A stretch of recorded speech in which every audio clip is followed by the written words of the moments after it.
আসসালামু আলাইকুম guys, welcome to SBN blog. আপনারা দেখছেন এসবিএন ব্লগ। আজকের এই ভিডিওতে আপনারা দেখতে যাচ্ছেন লালমনি এক্সপ্রেসের অভিজ্ঞতা কেমন হয়।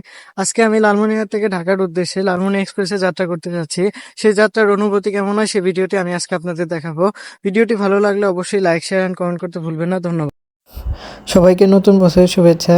ভিডিওটি শুরু হচ্ছে নতুন বছরের দিনে সকাল 9:30টায়। যেহেতু আমার ট্রেনটি 10টায় হওয়ার কারণে আমি বাসা থেকে সকাল 9:30টায় বের হয়ে পড়ি। দেখতে পাচ্ছেন আমি কিন্তু রেডি হয়ে রিক্সায় উঠে পড়েছি। এখন কিন্তু আমি লালমনি রেল স্টেশনের উদ্দেশ্যে রওনা হচ্ছে। আর এই ভিডিওটি দেখে অবশ্যই বুঝতে পারছেন যে উত্তরবঙ্গের শীতের অবস্থা কেমন। যেহেতু আমি রংপুর লালমনিরহাট থাকি, সেক্ষেত্রে এদিকে কিন্তু হিমালয়ের পাশাপাশি অবস্থান করছি। সেক্ষেত্রে এখানে ভালোই মোটামুটি অনেকটাই শীত পড়ে। তো দেখতে পাচ্ছেন আমার আশেপাশে ভিডিও। এখন আমি লালমনি স্টেশন সম্পর্কে আমি আপনাদের হালকা কিছু ধারণা দেই। 1901 সালে কাউনিয়ার ধরলা রেলপথটিকে মিটার গেজে রূপান্তরিত করা হয়। শতাব্দীর শুরুতে যেহেতু লালমনিরহাট একটি গুরুত্বপূর্ণ রেলওয়ে কেন্দ্র হিসেবে আত্মপ্রকাশ করে, এখানে যে স্থাপনাগুলো দেখবেন তার বেশিরভাগই ব্রিটিশরা তৈরি করে গিয়েছেন। আর এখন কিন্তু আমরা অলরেডি স্টেশনের ভিতরে ঢুকে পড়েছি। দেখতে পাচ্ছেন আমি কিন্তু আমার ট্রেন কিন্তু অনেক আগেই এসে পড়েছে। এখন আমি আমার বগি খুঁজছি। অলরেডি কিন্তু ট্রেনটি ছেড়ে দিয়েছে। ট্রেনটা ঠিক 10:02 ছেড়ে দিয়েছিল। সঠিক সময় ছেড়ে দিয়েছিল। সময় কোনো শিডিউল মেনটেন করা হয়েছে এখানে।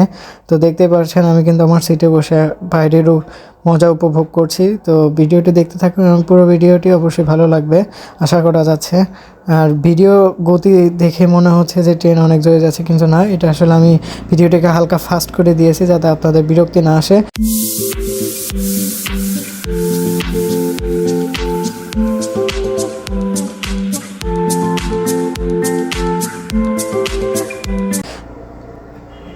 দেখতে দেখতে কিন্তু আমরা তিস্তা ব্রিজে বসে এসেছি। আর তিস্তা ব্রিজটা আমি আপনাদের বাইরে থেকে দেখাতে পারছি না, কারণ এখানে ফোন চুরি হওয়ার সম্ভাবনা বেশি থাকে, বা কোথাও কিছুর সাথে বাড়ির লেগে ফোনটা পড়েও যেতে পারে। সেজন্য আমি আমার জানলা থেকে যতটুকু সম্ভব ততটুকু ভিউ আমি আপনাদের দেখাচ্ছি।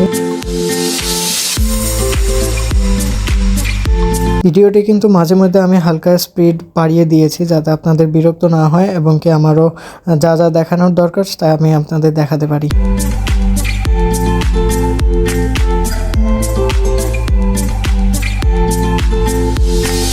মাঝে মাঝে কিন্তু এরকম দরজায় যায় আমি কিছু ভিডিও শ্যুট নিয়েছি। তো ভিডিওটি ভালো লাগলে অবশ্যই লাইক, শেয়ার, কমেন্ট করতে ভুলবেন না। আর এখন শীতের দিনে একটা মজা কি, রেল লাইনে যে রাস্তাগুলো আছে সবগুলো, এগুলো সব আপনার জমির মাঝখান দিয়ে বা ফসলি জমির আশেপাশ দিয়ে হয় দেখে অনেক সরিষা দেখতে পারবেন। আর সরিষার যে গন্ধ, সেটা ট্রেনটাকে একবারে অনেক সুন্দর গন্ধ।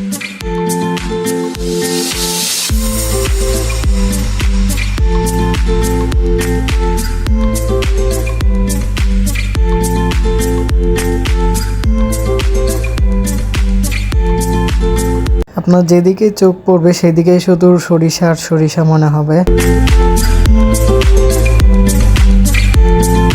ভিডিওটি এমনভাবে করার চেষ্টা করেছি যাতে আপনাদেরও মনে হচ্ছে যে আপনারাও আমার সাথে লালমনিরহাট থেকে ঢাকার উদ্দেশ্যে চলে যাচ্ছেন। এখন কিন্তু দুপুর 2টা বাজে। দেখতেই পাচ্ছেন এখন কিন্তু সূর্য অনেক উঠে পড়েছে। কিছুক্ষণ আগের ফুটেজগুলোতে দেখেছেন অনেক কুয়াশা, কিন্তু এখন কিন্তু আস্তে আস্তে অনেকটা। শুধু প্রকৃতি দেখলে তো হবে না, কিছু খেতে হবে। তো আমি ওনাদের থেকে একটি নাস্তার প্যাকেট নিয়েছিলাম, আর ওনাদের কাছে বিরিয়ানি ছিল। তো নাস্তাটির ভিতর কি কি আছে সেটা আমি এখন যা খাচ্ছি। প্রথমে দেখতে পাচ্ছেন একটি হট টমেটো সস এবং টিস্যু দিয়েছে। এরপরে আরো রয়েছে একটি স্যান্ডউইচ, 2টি টিকা এবং 2টি লেগ পিস। স্যান্ডউইচটি দেখে মনে পড়বে যে অনেক কিছু রয়েছে, কিন্তু ভিতরে কিচ্ছু নেই। শুধু বানটিকে ওরা তেলের ভিতর হালকা একটু ভেজে দিয়েছিল। আর টিকাগুলোতে কি দিয়ে বানিয়েছে সেটা ঠিক আমারও জানা নেই। ময়দা ময়দা স্বাদ লেগেছে। আর লেগ পিস গুলো আছে, কিন্তু মোটামুটি অনেক ঠান্ডা হয়ে যাওয়ার কারণে ওটারও কোনো স্বাদ নেই। তো 260 টাকা অনুযায়ী এটা খুবই খারাপ ছিল। আর আপনারা যারা ট্রেনে ভ্রমণ করবেন অবশ্যই রেফার রইল, আপনারা বাসাতে অ্যাড করবেন। দেখতে পাচ্ছেন আমি কিন্তু এখন খাবারটা সাইডে রেখে দিয়েছি। এগুলো দেখে কিন্তু কারোর খেতে মন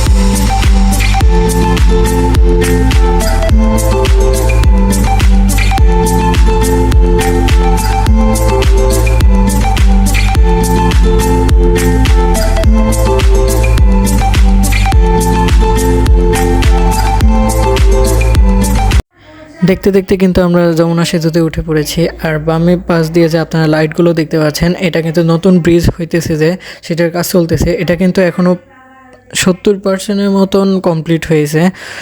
পরবর্তীতে কিন্তু আর 1-2 বছর পরে কিন্তু রেলগুলো কিন্তু ওই ব্রিজ দিয়ে 120 কিলোমিটার পার বেগে চলতে পারবে। এখন কিন্তু এই বর্তমান সেতুতে আমরা যেটা দিয়ে চলছি, এটাতে কিন্তু 20 থেকে 25 বা 30 কিলোমিটার পার আওয়ারে ট্রেন চলতে পারে, তেমন একটা স্পিডে কিন্তু চলতে পারে না। তো পরবর্তীতে যখন ওই ব্রিজটি হয়ে যাবে, তখন কিন্তু আরও সুন্দরভাবে, আরও ভালোভাবে ট্রেনগুলো চলতে পারে।